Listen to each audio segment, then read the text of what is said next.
महल को, यानी जमालुद्दीन उर्फ छांगुर बाबा, जो धर्मांतरण का मास्टरमाइंड और बलरामपुर के पूरे इलाके की डेमोग्राफी ही बदलना चाहता था। यानी यहाँ इस्लाम धर्म कबुलवा कर लोगों को पूरी तरह से शरिया कानून और साथ ही साथ पूरी तरह इस्लामिक स्टेट बनाने की तैयारी में जुटा हुआ था। उसके इस आलिशान महल को तो पूरी तरह ध्वस्त कर मिट्टी में मिला दिया गया है। लेकिन बड़ी जानकारी ये कि इस महल के अंदर ही कुछ ऐसे दस्तावेज हैं और कुछ ऐसे भी एविडेंसेस हैं जिसे पुलिस सीधे तौर पर सुरक्षित रखना चाह रही है। और यहाँ पर बाहर बाकायदा पुलिस के अधिकारियों को ड्यूटी पर भी लगाया गया है, बाकायदा उन दस्तावेजों को खंगालने के लिए। घर के अंदर ही कई सारे ऐसे राज हैं जो अभी भी छुपे हुए हैं और इन एविडेंसेस से छेड़छाड़ ना हो, इसलिए बाकायदा यहाँ पुलिस को भी तैनात किया गया है। दरअसल जैसे जैसे छांगुर की काली करतूत सामने आ रही है, वैसे वैसे उस पर शिकंजा कसता जा रहा है। उसके अवैध मकानों पर लगातार बुलडोजर चलाए जा रहे हैं, कभी डराकर तो कभी तरह तरह के लोभ देकर यह धर्मांतरण कराता था। चौंकाने वाली बात यह है कि धर्मांतरण के बल पर वो यूपी की डेमोग्राफी बदलने की कोशिश कर रहा था। कहा जा रहा है कि छांगुर अपना इस्तेमाल करने वाला हर सामान दुबई से मंगाता था। विदेश से अवैध धर्मांतरण कराने के लिए अनाप शनाप पैसे आ रहे थे और इस गैंग के खातों में करोड़ों रुपए भेजे जा रहे थे। शातिर छांगुर बाबा नीतू और नीरज के नाम से खाते खुलवाकर उनके अलग अलग खातों में धर्मांतरण के लिए पैसे विदेश से मंगवाता था। नीरज का अकाउंट जिस बैंक में था, उस खाते को एटीएस ने सीज कर दिया है। पूरे इलाके को इस्लामिक स्टेट में तब्दील करने का मंसूबा लिए छांगुर बाबा धर्मांतरण के टारगेट को ढूंढने के लिए ब्यूटी पार्लर और कपड़ों की दुकान चुनता था। इलाके में ब्यूटी पार्लर असल में गरीब घरों की महिलाओं को झांसा देकर धर्म परिवर्तन करने का बहाना था। धर्मांतरण का मास्टरमाइंड छांगुर बाबा और जमालुद्दीन की एक और प्रॉपर्टी के ठीक सामने हम यहाँ खड़े हैं। ये नीतू नसरीन के नाम पर ये प्रॉपर्टी ली गई थी और फिर यहाँ पर ये एक बाबा ताजुद्दीन आसवी बुटीक, ये बुटीक यहाँ खोला गया।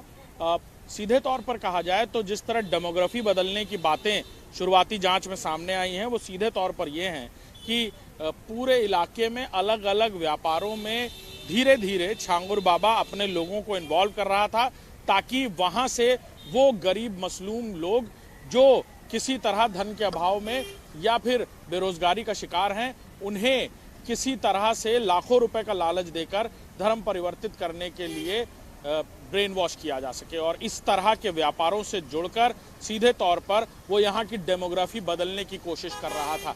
बड़े पैमाने पर ये छोटे मोटे व्यापार सीधे उन लोगों से सीधे जुड़ते हैं जो लोग इससे जुड़े रहते हैं। घर की महिलाएं बुटीक के जरिए, कपड़े की दुकानों के जरिए, घर के पुरुष छोटे बच्चों के ड्रेसेस और बाकी चीज़ों के लिए अक्सर इन दुकानों पर आते हैं। वहाँ पर उनके पैसे के अभाव को पूरी तरह समझकर फिर ये पूरी धर्मांतरण गैंग अपने टारगेट को तलाशती थी और फिर आगे ये उन्हें अलग अलग तरीके का लालच देकर धर्मांतरण के लिए प्रेरित करती थी। छांगुर के रहस्य लोग की 40 कमरों वाली ये आलीशान कोठी गवाह है। यहाँ छांगुर आराम से रहकर धर्मांतरण का खेल खेलता था। यहाँ छांगुर लड़कियों को सीक्रेट कमरे में रखता था और ये ध्यान रखता था कि किसी को अगर काली करतूत की भनक लगे और वो भागना चाहे तो भाग ना सके। धर्मांतरण गैंग के नंबर 2 की करतूत भी काफी चौंकाने वाली है। छांगुर का राइट हैंड और उसका फाइनेंशियल मैनेजर अहमद खान ही नंबर 2 है। इसकी एक दो नहीं बल्कि पुणे में 100 करोड़ की प्रॉपर्टी है। पुणे के पिंपरी इलाके में कथित तौर पर धर्मांतरण के लिए कट्टरपंथी ट्रेनिंग कैंप चलाया जाता है और कट्टर इस्लामी विचारधारा की ट्रेनिंग भी दी जाती है। सुरक्षा एजेंसियां इसे भी शिद्दत से तलाश कर रही है। Bureau report, India news.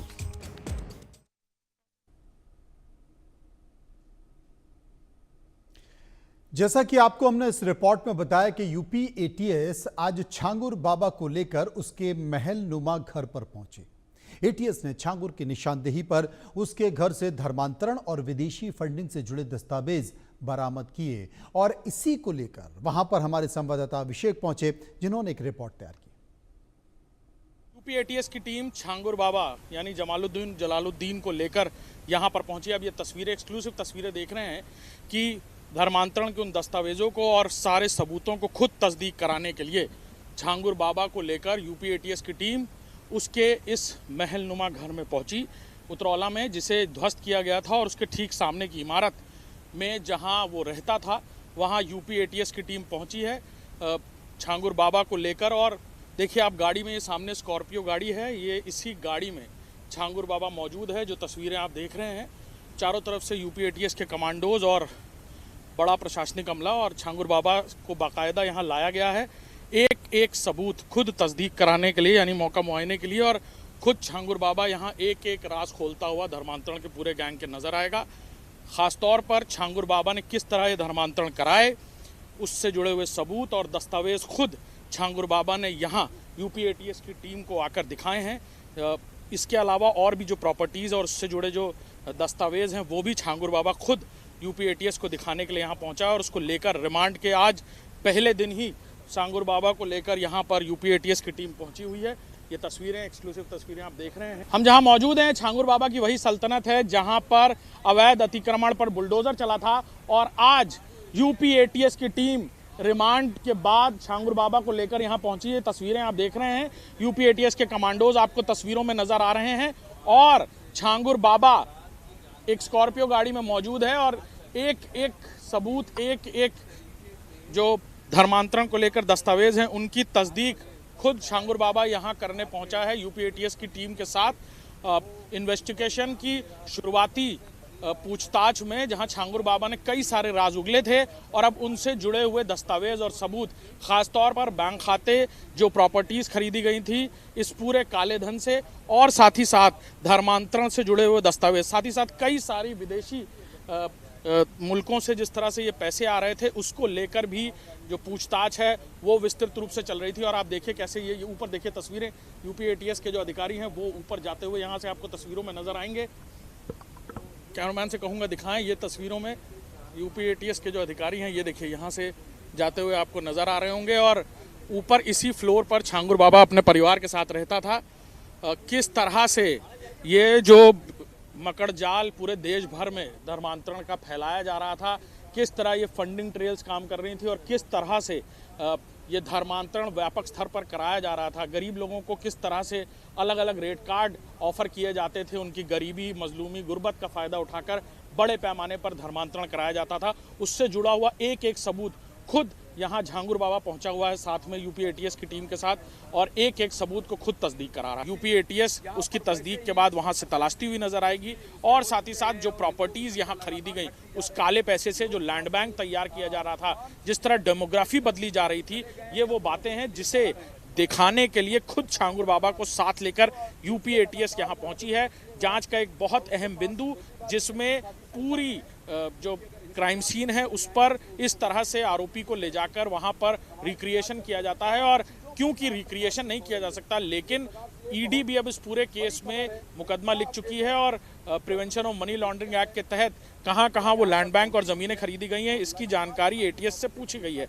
लिहाजा एटीएस अब इस पूरे मामले को लेकर खासतौर पर छांगुर बाबा को लेकर यहाँ पहुंची है और अब उसके घर से इसकी पड़ताल शुरू हुई है।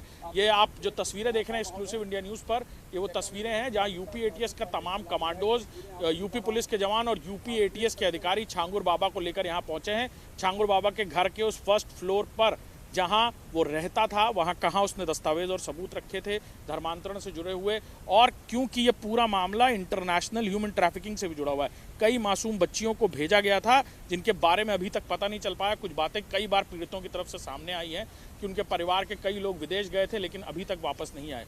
लिहाजा इन सारी बातों को लेकर इस जांच का बिंदु बनाते हुए कहा जाए कि छांगुर बाबा को खुद यहाँ पर यूपी एटीएस के अधिकारी लेकर पहुँचे हैं और कई सारी बातें हैं जो अब छांगुर बाबा से यहाँ पर भी पूछी जाएंगी। वो ज़मीनें, वो जगहें जहाँ पर छांगुर बाबा धर्मांतरण कराता था, उसके 2 से 3 और इस डेमोग्राफी को बदलने के लिए साइकोलॉजिकली उसने यहाँ मोहल्ले में, इलाकों में दुकानें खरीदी थी जहाँ पर अलग अलग तरीके के व्यापार चल रहे थे, कपड़े की दुकान, बुटीक, ये सब कुछ नीतू नसरीन के नाम पर था और वहाँ पर ही ये धर्मांतरण से जुड़े हुए अपने टारगेट्स को तलाशता था।